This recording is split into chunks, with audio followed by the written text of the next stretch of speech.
Hello everyone, welcome to my channel.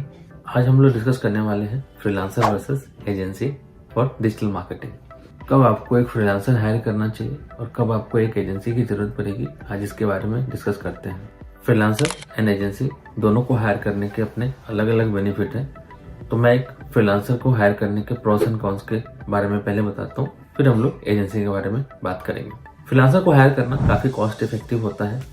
Suppose करो आपका project कम period का है, आप ग्राफिक्स डिजाइनिंग या फिर कंटेंट राइटिंग या फिर आपका प्रोजेक्ट 15 डेज या 30 डेज में ही कंप्लीट होने वाला है, तो आप किसी को हायर नहीं कर सकते फॉर योर कंपनी। इस केस में फ्रीलांसर सबसे सुटेबल होते हैं, जिसको कि हायर करके आप अपने शॉर्ट टर्म प्रोजेक्ट को कंप्लीट करवा सकते हैं। साथ ही साथ ये सिंगल हैंडेड पर्सन होते हैं, तो इनकी लायबिलिटीज काफ़ी कम होती है। इस कारण से इनकी जो कॉस्ट होती है वो भी एजेंसी के मुकाबले काफ़ी कम होगी। साथ ही साथ एक फ्रीलांसर को हायर करने का बेनिफिट ये भी है कि आप एक 1-to-1 कम्युनिकेशन कभी भी कर सकते हैं। किसी भी समय आप अपने प्रोजेक्ट के डेवलपमेंट के बारे में उनसे पूछ सकते हैं। एक पर्सन जो कि हमेशा अवेलेबल हो आपके प्रोजेक्ट के लिए, जिससे कि आप 1-to-1 कम्युनिकेट कर सकते हो, इससे बेहतर आपके प्रोजेक्ट के लिए क्या हो सकता है। बट फ्रीलांसर के कुछ कॉन्स भी हैं।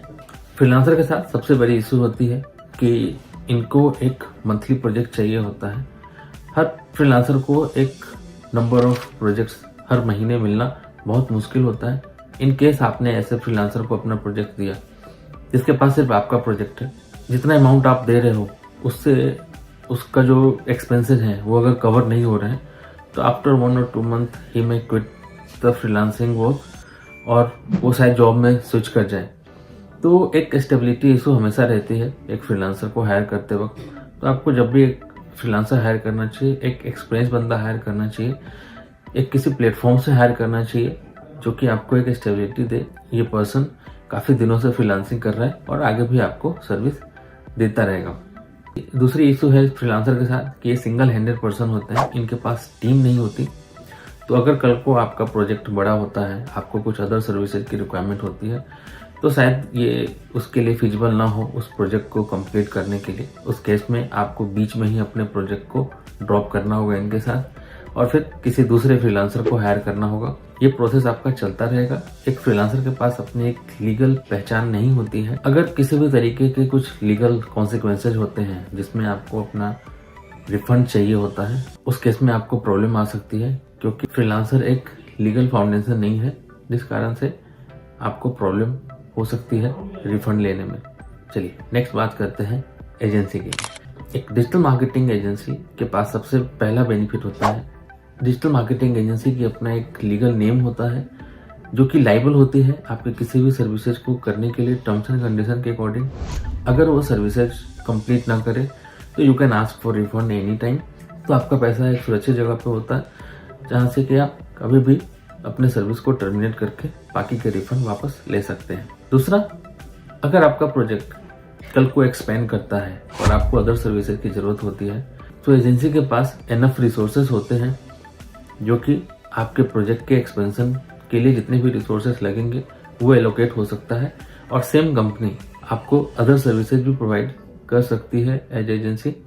सपोज करो आपने SEO का काम किसी डिजिटल मार्केटिंग एजेंसी को दिया और आप चाहते हो कि कल को वो PPC का काम भी करे और आपके लिए कंटेंट मार्केटिंग भी करे, साथ ही साथ सोशल मीडिया ऑप्टिमाइजेशन का भी काम करे, तो एक एजेंसी आपके लिए सारा काम कर सकती है अंडर वन रूफ। एक डिजिटल मार्केटिंग एजेंसी के पास एक्सपीरियंस टीम होती है।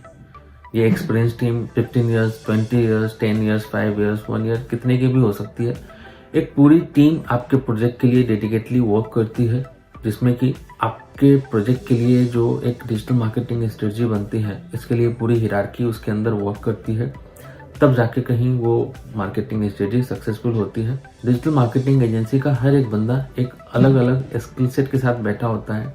सपोज करो आपने किसी एजेंसी को SEO, PPC, content marketing, affiliate marketing, social media optimization हर काम दिया, तो एक एजेंसी के पास हर काम के लिए एक अलग अलग बंदा है जिसकी अपनी अलग अलग एक्सपर्टीज है उस प्रोजेक्ट को करने के लिए। ये काफ़ी आसानी से काम आपका एक एजेंसी के अंदर हो सकता है अंडर वन रूफ। अगर आपका प्रोजेक्ट बड़ा है आपके पास डिफरेंट प्रोजेक्ट्स हैं, आपके पास different scope of works available हैं, जहाँ पे आपको एक्सपर्टीज की जरूरत है, जहाँ पे आपको सिक्योरिटी की जरूरत है, जहाँ पे आपको सिक्योरिटी की जरूरत है, वहाँ पे आपको एक एजेंसी को ही हायर करना होगा। फ्रीलांसर यहाँ पे वर्क नहीं करेंगे। आई होप कि आपका डिलेमा कि मैं अपने प्रोजेक्ट को किसी फ्रीलांसर को दूं या किसी एजेंसी को हायर करूं, जो मैंने सॉल्व कर दिया होगा। अगर आप भी अपने किसी प्रोजेक्ट के लिए डिजिटल मार्केटिंग एजेंसी को फाइंड आउट कर रहे हैं, आप नीचे दिए गए नंबर पे कॉल करके या व्हाट्सएप पे कनेक्ट करके आप हमारी सर्विसेज को अवेल कर सकते हैं। अगर आपको इस टाइप की वीडियो चाहिए तो please subscribe, like and don't forget to share with your friends, जिसके लिए भी ये हेल्पफुल हो। अभी के लिए इतना ही, मिलते हैं नेक्स्ट वीडियो में। Bye bye.